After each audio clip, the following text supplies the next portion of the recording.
Hey guys, for the last video this month I wanted to show you the sculpt before I molded it. By the time you see this, it'll already have silicone and stuff on it, but I wanted to take a video before I did that just to kind of show you my thought process behind sculpting it and how I prepare it for molding. I've done several videos in the past where I actually videotape me putting silicone and stuff on, so if you go back you can find a video about that if that's what you want to know. Or just ask me and I'll kind of explain the step-by-step process. Um, but first of all, before I mold it, I always make this little dam to catch the silicone. If you don't, when you're putting the first layer of silicone on, it will run in here and just out on your table or the floor. Even though it's brushable silicone, it still takes it a little bit of time to kind of get a thickness and set up and stop running all over the place. You don't want the silicone to be super thick in the first place when you first pour it on, just because the thinner the silicone is, the more likely it's going to go in these little crevices and catch all this nice detail. There's actually something you can add into silicone called, I think it's pronounced Thivex, and it makes it thick enough that you can brush it on and it doesn't run at all, and it sets up pretty quick. But you don't want to use that on the first coat, like I said, just because, you could easily skip over these deep lines or get bubbles in here. And it's better just to put it on thin and have some patience brushing it on, even though it's hard. I want to say the first layer of silicone takes me about an hour to brush on. I just put it on, kind of brush it all over, and as it starts to drip, I'll dip my brush in here and pull it back up to the nose and keep doing that until it really sets up. And then for the last two layers, I will mix the Thivex in and just brush it on and let it cure on its own. Because once you get past that point, there's no more detail to capture, so you don't have to worry about it being thin or anything. I want to say it was on this base where I did try putting the Thivex on the first layer, and you can see like in here where it skipped and made bubbles, and like up in here. Maybe, yeah, like right in there and stuff like that. So I ended up going back and fixing it later, but yeah, it's kind of risky to do the Thivex first, so. Other prep that I do, let's see. I go over the surface with a comb. I've been doing this the past couple years, and I'm not trying to get a fur texture or anything with this.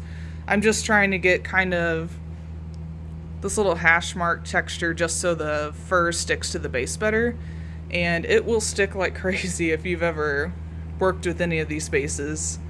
And it might vary depending on the type of hot glue you use too, but for me, it sticks like crazy, and I have to use a heat gun to try and pry fur back off if I glue it in the wrong spot. So yeah, that seems to help a lot in that department.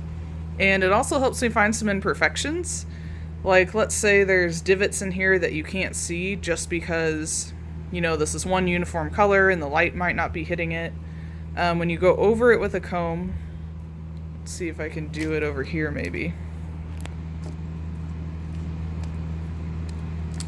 Like, this is super obvious, because I'm putting a huge dent in here, but sometimes you'll have dents like this and you just can't see them just because of the way the light's hitting the base.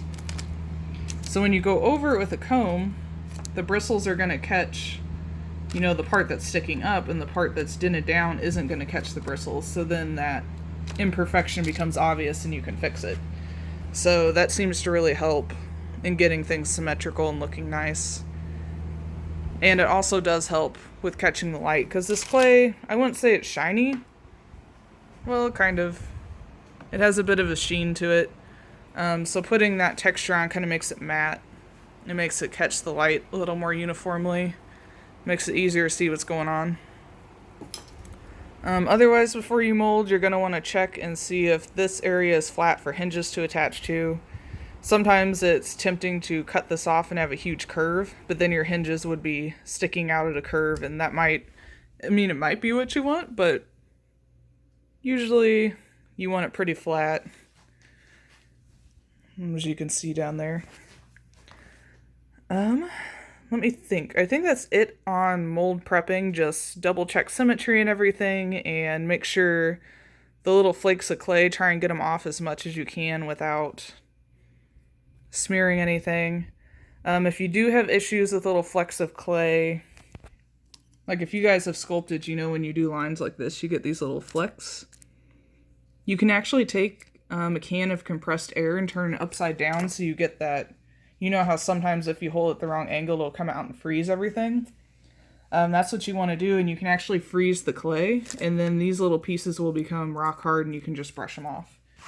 So, I don't remember where I saw that tip. It might have been in one of the Stan Winston classes I took. I can't remember. But I want to show you how it looks different from my regular domestic canine. You can see there's a pretty big difference in size. The back of the base I tried to keep about the same width. It might be a tiny bit smaller, but overall, that part's the same. It's just the muzzle itself is smaller, and in terms of height, there's a big difference. And when I sculpted this base, the original purpose of it was to create one that would look good with a full suit and also look good with someone who is a taller person or maybe has a longer face.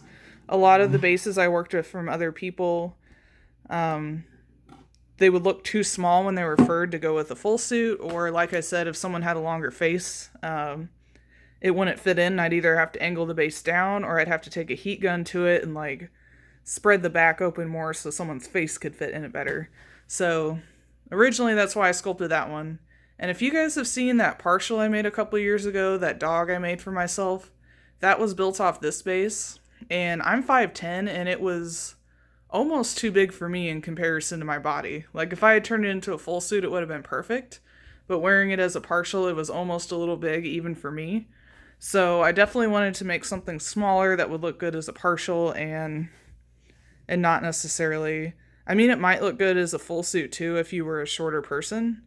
But like if I wore this base, it probably would look too small to be a full suit, but it would still look good on my height as a partial. So just keep that in mind if you guys are thinking about ordering it. I mean, it's not super tiny or anything by any means, but smaller than what I typically carry.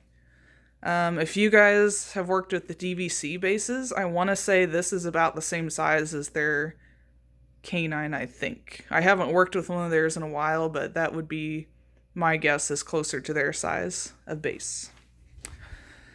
I think that's about it on this. If you have any questions about the mold making process, just let me know.